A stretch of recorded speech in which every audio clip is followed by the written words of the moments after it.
আসসালামু আলাইকুম everyone, good morning. সকাল সকাল ঘুমটা ভাঙালো কে বলেন তো? কে আর ভাঙাবে? যাদের বাসায় বিড়াল আছে তারা তো জানেই যে সকালবেলা বিড়াল কি চিল্লাপাল্লা করে খাওয়া দাওয়ার জন্য। আর আমার লিলির কি বদ অভ্যাস হয়েছে, ও এখন ক্যাট ফুড খেতেই চায় না। মানে ক্যাট ফুড দিয়ে রাখি, ক্যাট ফুড নষ্ট হয়ে যাচ্ছে, ড্যাম হয়ে যাচ্ছে, কিন্তু ও ক্যাট ফুড খাবে না। ও খাওয়ার জন্য চিল্লাপাল্লা, মানে চিকেন মাছ এগুলো খাওয়ার জন্য চিল্লাপাল্লা করে। তারপর লিলির জন্য চিকেন আর আলু বসিয়ে দিলাম। আমার বিড়াল শুধু আলু দিয়েই চিকেন আর মাছ খায়। আপনাদের বিড়ালকে আপনারা কিভাবে খাওয়ান অবশ্যই আমাকে কমেন্ট করে জানাবেন। আর ওকে আমি আগে ভাত দিয়ে দিয়েছিলাম, কিন্তু ভাত দিয়েও তেমনটা পছন্দ করে না। তো ওর খাবার বসিয়ে দিয়ে দেন আমি কেটলিতে পানি দিয়ে দিলাম, পানি গরম হওয়ার জন্য, কারণ আমি কফি খাবো। আর ও এখন আমার ঘাড়ে করে ঘুরবে যতক্ষণ না ওর খাবার মানে ওকে দিচ্ছি আমি।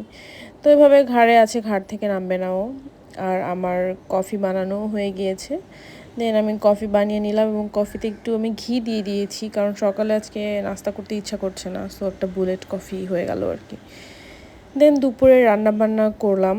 আমার হাজব্যান্ডের খুব শখ হয়েছে, সে মাছের ডিম দিয়ে আলু বেগুন এভাবে খাবে। আম্মু একবার রান্না করেছিল, তো বলে যে ওইটা খুব মজা হয়েছিল, আজকে ওইটা খাবো। মাছের ডিম রান্না করলাম, সাথে রান্না করলাম চিকেন আর রান্না করলাম ডাল। তারপর রান্না শেষে আম কেটে রাখলাম, যাতে দুপুরে খাওয়ার পর আমরা একটু আম খেতে পারি। অ্যান্ড দেন আমরা রেডি হয়ে গিয়েছি। তো আমার হাজব্যান্ডকে অনেক রিকোয়েস্ট করলাম যে চলো একটা ভিডিও বানাই। তো পরে আর কি এই ভিডিওটা বানানোর ট্রাই করছিলাম, কিন্তু ফার্স্টের দিকে আমার এক্সপ্রেশন ঠিক ছিল না, মানে স্মাইল ফেস ছিল, এই কারণে পরে আরেকটা বানালাম। আর এই ভিডিওটা অলরেডি তোমরা দেখে ফেলেছো, কারণ আমি রিলস আপলোড দিয়ে দিয়েছি। আর এই ভিডিওটা বানাতে বেশি একটা সময় লাগেনি, 10-15 মিনিটের মতো লেগেছিল। তো রওনা দিয়ে দিলাম মামার বাসার উদ্দেশ্যে। তো দেখলাম যে বাসার পাশে এরকম একটা সুন্দর শোরুম হয়েছে, যেখানে কিনা হোম ডেকোরেশনের অনেক জিনিসপত্র পাওয়া যায়। তো ভাবলাম যে ক্লিপটা নিয়ে নিই, রাদিয়াকে পাঠিয়ে দিই, তারপর দুইজন মিলে আসবো, ওখানে দেখবো কি আছে। এই তো মামার বাসায় চলে আসলাম, আর দেখলাম যে মামানি অনেক মজাদার একটা পায়েস রান্না করেছে। তো মামানি এসে পায়েস খেতে দিল, যে পায়েস খাও, ঠান্ডা ঠান্ডা পায়েস খেতে ভালো লাগবে। তো সবাই গল্প করছিলাম, মামা, আমি, মামানি, আমার মামাতো বোন, আর পায়েস খাচ্ছিলাম। তারপর মামানি আবার কফিও দিল, কফি খেলাম। দেন আমি আর আমার কাজিন দুজন মিলে ভিডিও করছিলাম একটু স্ন্যাপচ্যাটে। আমরা দুইজন আগে এত পিকচার্স তুলতাম, মেকআপ করতাম, ভিডিও করতাম, ছবি তুলতাম। তো এই তো একটা ভিডিও করছিলাম। অ্যান্ড দেন রাতে খাওয়ার সময় হয়ে গিয়েছে। মামানি অনেক কিছু রান্না করেছে, যেমন এখানে হাঁসের মাংস ছিল, গরুর মাংস ছিল, এখানে ভেজিটেবল ছিল, একটা ভাজিও করেছিল। তো সব কিছু মিলিয়ে আমরা খাওয়া দাওয়া শুরু করে দিয়েছি। অ্যান্ড খাওয়া দাওয়া শেষে আবার আমরা দই খেলাম, কিন্তু আর ওটার ক্লিপটা নেওয়া হয়নি।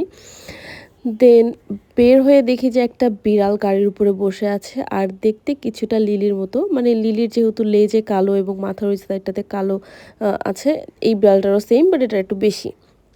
যাই হোক, বিড়ালটা দেখে তো আমি একটু আদর করতে গেলাম, দেখি যে ওমা, আমি জাস্ট হাত বাড়িয়েছি, ও হাতে এসে পুরো ডলাডলি শুরু করে দিয়েছে।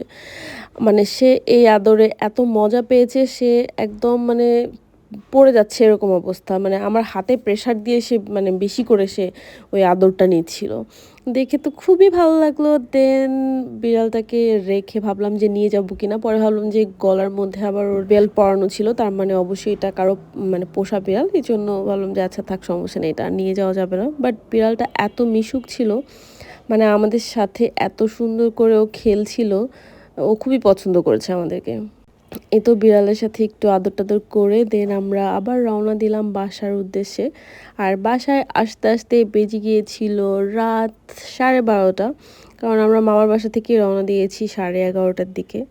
সো কি আর করার, তখন এত ঘুম ঘুম চোখে ছিল, আর কোনো ক্লিপ নেওয়া হয়নি। আজকের ভিডিও এই পর্যন্ত। আই হোপ তোমাদের ভালো লেগেছে। আল্লাহ হাফেজ।